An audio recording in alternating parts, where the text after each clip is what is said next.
Assalamu alaikum. This is second part of production and cost in the long run. As you know, we are discussing cost analysis and estimation these days. In previous lectures, we have discussed in detail the short-run cost analysis, and we have also started long-run cost analysis. In last lecture, we have discussed various important concepts such as marginal rate of technical substitution and isoquants, and different types of isoquants like linear isoquants. We also call it perfectly substitute, where marginal rate of technical substitution is constant, and lentive isoquant. Lentive was awarded Nobel Prize in 1973 basically for his finely work in input and output analysis. In lentive isoquants, where two inputs are complement, here substitutability is zero.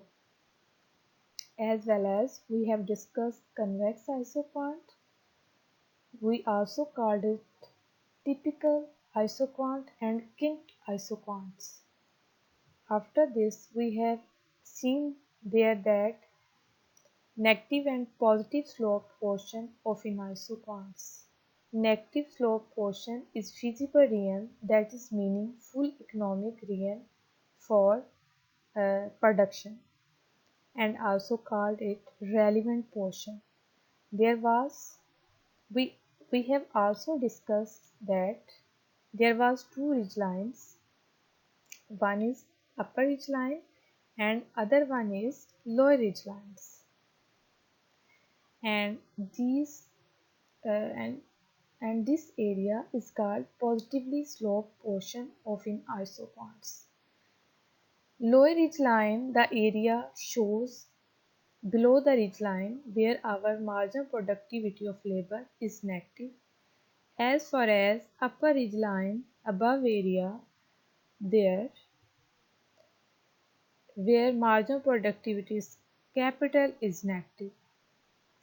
So these two areas, lower ridge lines, below ridge lines and upper ridge lines areas are positive slope portion, and it is called irrelevant portion. We also discussed that there was three stages of production function, and second stage was between the ridge lines, and first stage is that lies above the ridge line, and third stage below the ridge lines. Above the ridge lines area where marginal productivity of capital is negative, and below the ridge lines area where marginal productivity of labor is negative. And second stage where the area where the second stage was between the ridge lines, that is called negative portion of isoquants, that is also called feasible area. Second stage area where firm operate in short run, and this area between the ridge lines, and we have seen that in stage 1 marginal productivity of capital is negative, and in stage 3 marginal productivity of labor is negative. Isoquants are negatively sloped and convex to the origin, and negative slope area is feasible for us.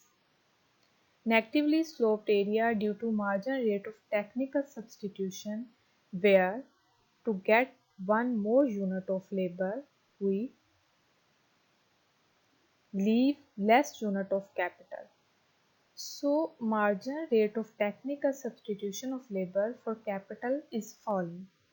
Marginal rate of technical substitution is equal to marginal productivity of labor over marginal productivity of capital.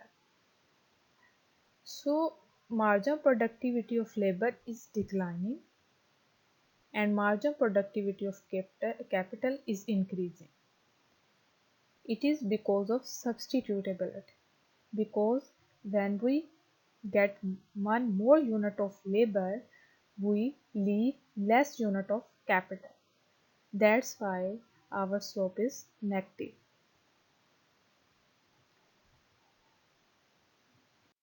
Now we are going to discuss optimal combination of inputs, minimize total cost of producing Q bar. Here production is fixed by choosing the input combination on the isoquant for which Q bar is just tangent to an isocost curve. So in optimal combination, we choose different units of labor and capital where our cost is minimum and our output is maximum, and also where our isoquant is tangent to our isocost curve. In last lecture, we have discussed about isocost curve. Isocost lines represent all combination of labor and capital that a firm can purchase at a given cost. So where our isocost curve tangent to uh, isoquant curve, where at that minimum point where our cost is minimum and our output is maximum, that is our optimal combination of input. Here is two slopes are equal in equilibrium: margin productivity of labor over margin productivity of capital, which shows that when we use more units of labor, our firm leaving less units of capital. And it is also equal to W over R, where W represent the prices of labor and R represent the prices of capital. Implies margin product per dollar spent on last unit of each input is the same. This figure shows that on x-axis our labor and on y-axis our capital. Here our output is 10,000. So here there are three different isocost lines and one isoquant. Shows that at E point our inputs, our uh, uh, we use on each point we use 90 units of labor and 60 units of capital, and this point is equilibrium point and it is also called optimal point. So by using less units of labor and capital and less by using less cost, we can also get maximum level of output, which is 10,000 at C point where labor units are 150 and capital units are 40. So at this point our cost is maximum but our output is 10,000. On A point you can see that we can use 100 units of capital, firm using 100 units of capital and 60 units of labor. So at this point also our cost is maximum. For capital our cost is 140 units and for labor our cost is 210, which is greater than at which is greater than from E point. So only E point is the point where our cost is minimum and our output is 10,000 by using less units of inputs. And this is also called our optimal input combination and it is our optimal point. Optimization and cost. Expansion path gives the efficient least cost input combination for every level of output. Now the help of isoquant and isocost, we will determine least cost combination of input for the firm, and by joining these combinations, these specific points, we can get our expansion path derived for a specific set of input prices. Along expansion path, input price ratio is constant and equal to the marginal rate of technical substitution. This figure shows that on x-axis our labor units and on y-axis are our capital units. And now the help of isoquants and isocost, we will determine these cost combination of inputs for the firm. Isoquant tangent to isocost line, which is represent point A, point B and point C, and one line starts from origin with joining these points A, B and C, and this line is called expansion path. These points shows least cost combination of inputs for the firm, and here firm output is maximum. You can see that on A point our firm using 91 units of capital and 118 units of labor. So firm can using more units of labor utilizing on point B and point C. And here on point B our output is 700, and when firm using more units of labor at point C, here our output is 900. So by using more units of labor we can get maximum output. These specific points shows least cost combination, inputs and maximum outputs. So there are different isoquant and isocost, which shows optimal combination of inputs and also called least cost combination. Firm can use these least cost combination to maximize its output for a given level of cost. In the long run, we have seen that the firm has time enough to change all the inputs, so there is no change in fixed inputs and variable, because in long run all inputs are vary. So here we will discuss long run return to scale. You can see that if all inputs are increased by a factor of C, because as we said all the inputs vary in the long run, the firm can increase all the inputs by the same percentage, and we will see what change comes in our output. If all inputs are increased by a factor of C and output goes up by a factor of C, then in general a producer experiences increasing turn to scale if Z greater C, output goes up proportionally more than the increase in input usage. So here C represent the inputs and G represent our the factor which brings change in our output, and C represent the factor which change brings in our inputs. So if our Z greater C, it means that output goes up proportionally more than the increase in input usage. Decreasing return to scale if factor which brings changes in output is less than factor C which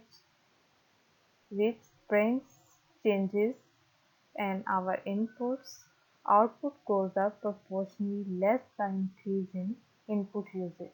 So it's mean if Z less than C, then the changes in output is less than the changes in inputs. Constant tend to scale. If Z is equal to C, it means that the changes in output is equal to the changes in inputs. You can see that their function is CL.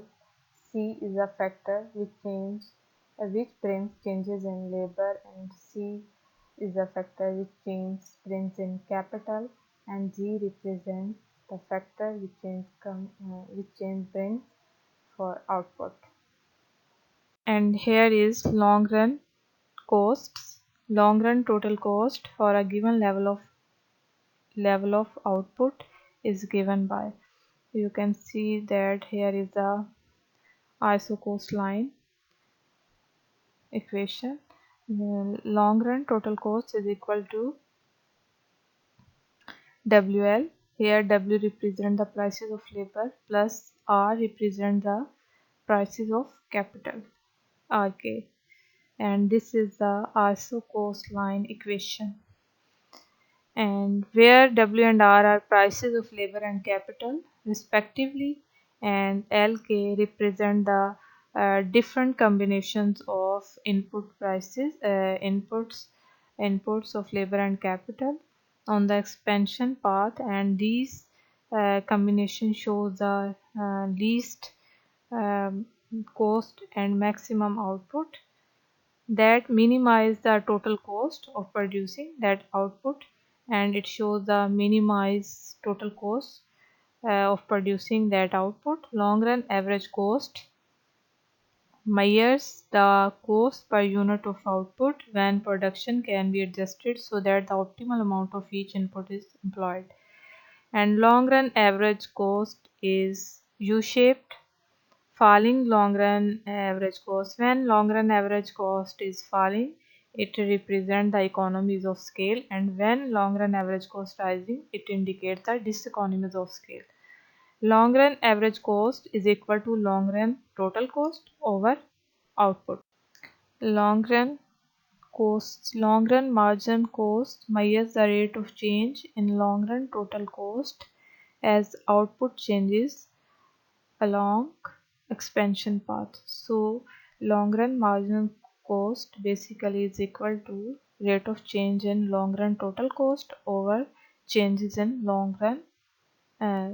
output. So long run marginal cost is U-shaped. Long run marginal cost lies below. When long run marginal cost lies below long run average cost, then long run average cost is falling, and when long run marginal cost lies above long run average cost, then long run average cost is rising. Long run average cost is equal to long run marginal cost at the minimum value of long run average cost. This is the derivation of a long run cost schedule. You can see that our output is increasing 100 to 200, 200 to 300, and so on, and our labor units and capital units are in next columns. How we can get our total cost? So in last slides we discussed that our total cost is equal to W labor plus RK. Actually WL represent our total expenditure which comes on our labor units, and RK represent our total expenditure which comes on capital. So here our wage is equal to 5 and our R is equal to 10. So when we multiply our labor units by 5, we can get 50, which is total expenditure which uh, comes on labor, and RK here K is 7 and R is 10, and when we multiply 7 by 10, we can get 70. So when we add 70 and 50, and we can get our total cost, which is 120. Next is long run average cost. So how we can get long run average cost? When we divide our total cost on output, we can get 1.20. Here total cost is 120. In um, total cost column, you can see that our total cost is 120 and our output is 100. When we divide 120 over 100, we can get our long run average cost is 1.20. Such as our total cost is in next column, row, and second row, you can see that total cost in total cost column, our total cost is 140 and our output is 200. So when we divide 140 over 200, we can get a long run average cost, which is 0.70. Long run margin cost actually is the ratio of what changes comes in our total cost and what changes comes in our output. So in total cost column, you can see that our 120 to 140 change is only 20, and in output side, you can see that change is 100 to 200, which is 100. So when we divide 20 over 100 is equal to 0.20. These diagrams show the total, average and marginal cost. In panel A, you can see that here is on x-axis are units of output and on y-axis are total cost, and as our units of output is increasing, our output is increasing. And in panel B, on x-axis are our units of output and on y-axis are our average and long run average cost and marginal average cost. Our long run average cost and marginal average cost both are in U shape, and when our long run average cost is falling, our long run margin cost is falling more than as long run average cost, and when our long run average cost is less, long run average cost long run margin cost is less, our long run average cost is falling, and when our long run margin cost is above long run average cost, our long run average cost is increasing. In next diagram, long run average and marginal cost curves are, you can see that on x-axis are our output and on y-axis our average and marginal cost curves. When our long run marginal cost is less from long run average cost, our long run average cost is decreasing. When our long run marginal cost is above the long run average cost, our long run average cost is increasing. Constant long run costs. When constant return to scale occur over entire range of output, firm experience constant costs in the long run. Long run average cost curve is flat and equal to long run marginal cost at all output levels. When changes comes in our inputs and outputs in the same ratio, uh, then our long run average cost is horizontal to x-axis. You can see that on x-axis are our output and on y-axis our average and marginal costs, and here our long run average cost is equal to our long run marginal cost. Economies of scope exist for a multi-product firm when the joint cost of producing two or more goods is less than the sum of the separate cost of producing the two goods. Okay, when we producing two goods x and y, if the cost of x of y is less than the production of xy, here on this point here is economies of scope. And when this economies of scope exists, when cost of x and y is greater than the production of x and y, so here this economies of scope. Relations between short run and long run cost. So long run margin costs intersect long run average cost when the latter is at its minimum point. We will discuss it in many times in previous lectures and in this lecture also. Next is at each output where a particular average total cost is tangent to long run average cost, the relevant short run margin cost equal to long run margin cost.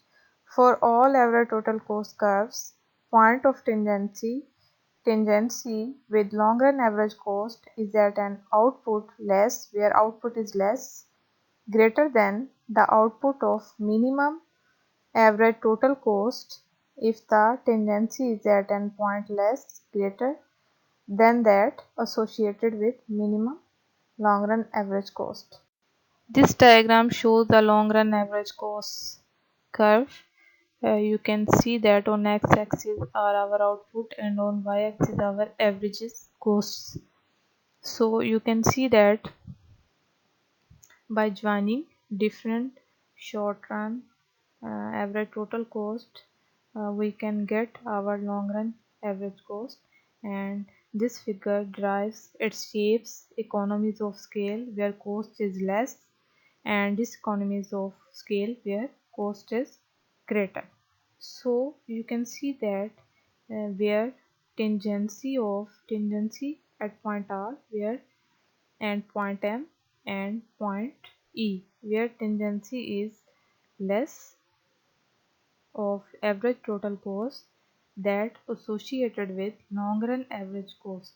So that those points where average total cost tangency is less tangent, so these points shows associated with long run average cost.